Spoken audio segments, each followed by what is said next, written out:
नमस्कार ममता ब्लॉग्स को स्वागत। आसतु आज प्रस्तुत करवा सुआदिया पोटल आलू भजा। यही पोटल आलू भजा को केमिति टेस्टी करवा टिप्स जानि नियंतु। संपूर्ण वीडियोटी देखि दियंतु। आउ जदि मो चैनल नुआ अछंती सब्सक्राइब करि नाहंती तेबे निश्चय सब्सक्राइब कर दियंतु। पाखरे थिबा बेल आइकन प्रेस करी ऑल कर दियंतु। फलरे मोर चैनल समस्त वीडियोर नोटिफिकेशन पाई जिवे।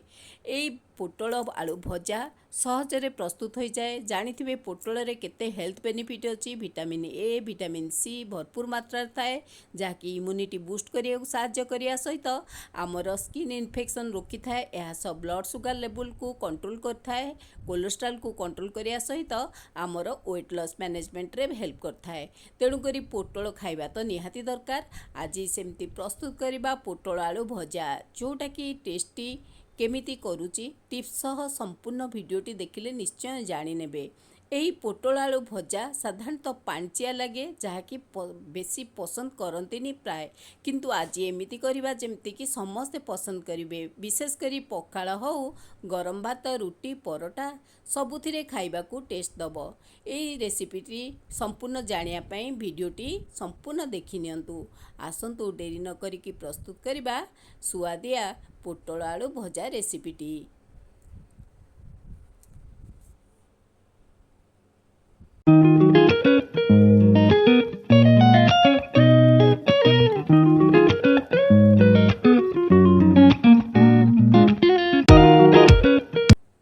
एही पोटल आलू भजा प्रस्तुत करिया पई मु एइभली 500 ग्राम पोटल नेइची जोटा कि फ्रेश पोटल आकु पानी रे देई दउची। ता देहरे मु प्राय 250 ग्राम आलू नेइची। एइभली बड़ साइज आलू नेइची कारण एउडा स्टिक साइज रो काटी मु भजा प्रस्तुत करिवि। सेति लगी आकु भल्ल भाबे धोई देबी। किछि समय पानी रे रखिया परे मु आकु आर माटी अंश छाड़ी जिवो। मु आकु धोई देइची। देखंतु एइभली स्टिक आकार रो काठी आकार काटी नहीं बा लंबा लंबा काटी नहीं जहाँकि भजाटा यही मु प्रस्तुत करी आ बहुत भल टेस्ट आसे। यही पखाला गरम भात सबुथिरे रुटी परोटारे खाइबाकू आर टेस्ट बहुत सुंदर लगे। आउ यही काटिदबा परे मु देखौची आसह आउ कौन कौन मु रखीची। एबे गोटे बड़ पियाज नहीं आकु यही लंबा साइज काटी नहीं। रसुण नहीं किछि प्राय 15-20 कुला नहीं रसुण, 2टी सुखिला लंका, 1.5 इंच अदा ये सब मु सफा करी परिष्कार करके रखी नहीं।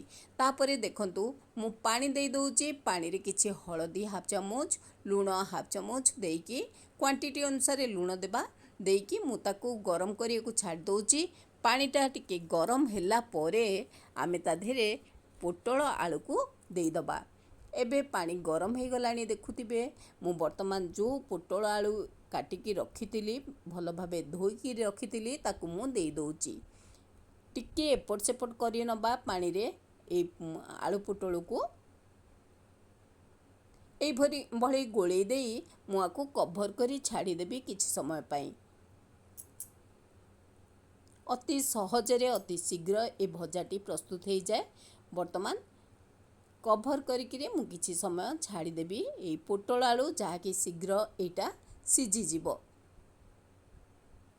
प्राय 2-3 मिनिट कभर करी छाड़ी देइची। तापरे देखंतु केते सुंदर भाबे पोटल आलू सिझी जाउची। पानी संपूर्ण सुखा हे गला परे आमे आलू पोटल को काढी दबा करेरु।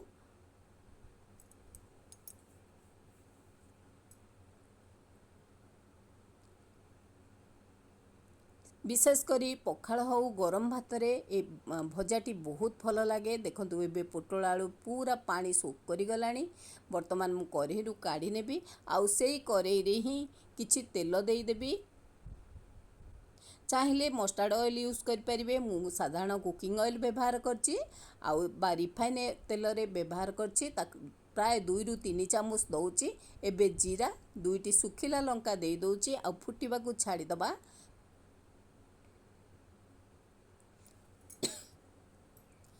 एबे जीरा क्रैक करी गलानी। पियाज देई दबा। पियाज टिके भाजी नबा जेमती टिके ब्राउन कलर हेई जिवो।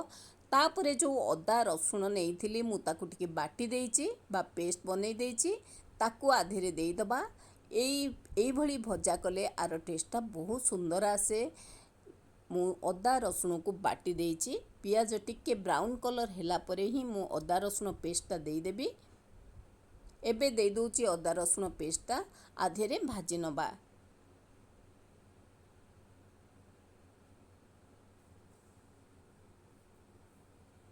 ଅତି ସହଜ ଶୀଘ୍ର ଫଟାଫଟ ପ୍ରସ୍ତୁତ ହେଇଯାଏ এই ଭଜାଟି। ଏବେ ଲୁଣ କିଛି ଦବା, ଅଳ୍ପ ଲୁଣ ସିଝିଲା ବେଳେ ଦେଇଥିଲେ, ଆଉ କିଛି ଲୁଣ ଦବା, ଆଉ କିଛି ହଳଦୀ ଗୁଣ୍ଡ ଦେଇଦବା।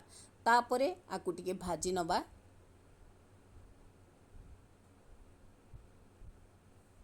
ସ୍ପେଶିଆଲି ଖରା ଦିନେ ପଖାଳ ଖାଉ, ପଖାଳ ସହିତ ଏଇଭଳି ଭଜା, ସୁଆଦିଆ ଭଜା ହିଁ ଟେଷ୍ଟ ଭଲ ଦେଇଥାଏ। ଏବେ କିଛି ଗରମ ମସଲା ଦେଉଛି, ଆଉ କିଛି କାଶ୍ମୀର ରେଡ୍ ଚିଲି ପାଉଡ଼ର ଦେଇ ଦେଉଛି, ଯାହାକି କଲର୍ ଦେବ ଆଉ ଟେଷ୍ଟ ମଧ୍ୟ ଭଲ ଆସିବ। ଏବେ ଯେଉଁ ପୋଟଳ ଆଳୁ ସିଝି ଯାଇଥିଲା ତାକୁ ଦେଇଦେବା, ଆଉ ତାକୁ ଟିକେ ଭାଜି ନେବା।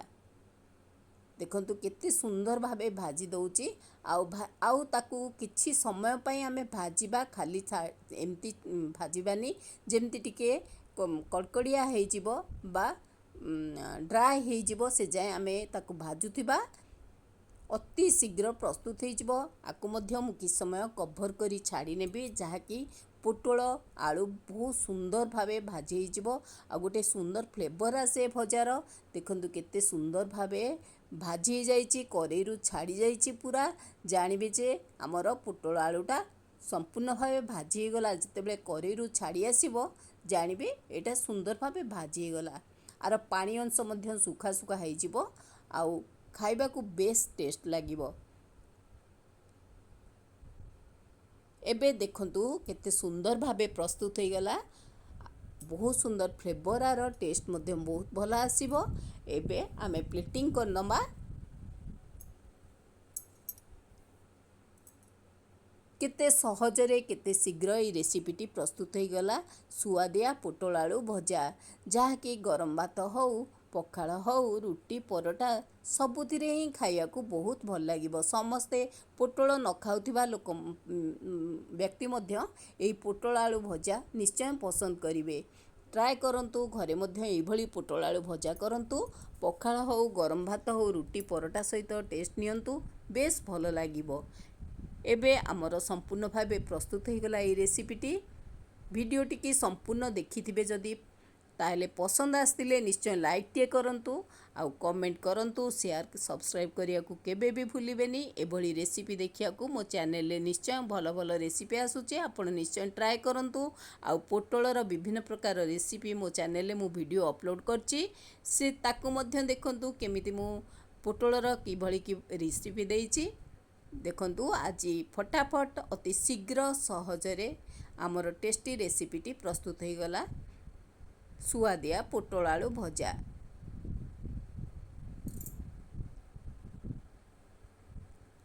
ଖରାଦିନେ ପଖାଳ ସହିତ ଆର ଟେଷ୍ଟ ନିଅନ୍ତୁ, ବା ଗରମ ଭାତ ହେଉ, ରୁଟି, ପରଟା ହେଉ, ସବୁଥିରେ ଆର ଟେଷ୍ଟ ନିଅନ୍ତୁ। ରହୁଛି। ଥ୍ୟାଙ୍କ ୟୁ, ନମସ୍କାର, ମମତାନନ୍ଦ।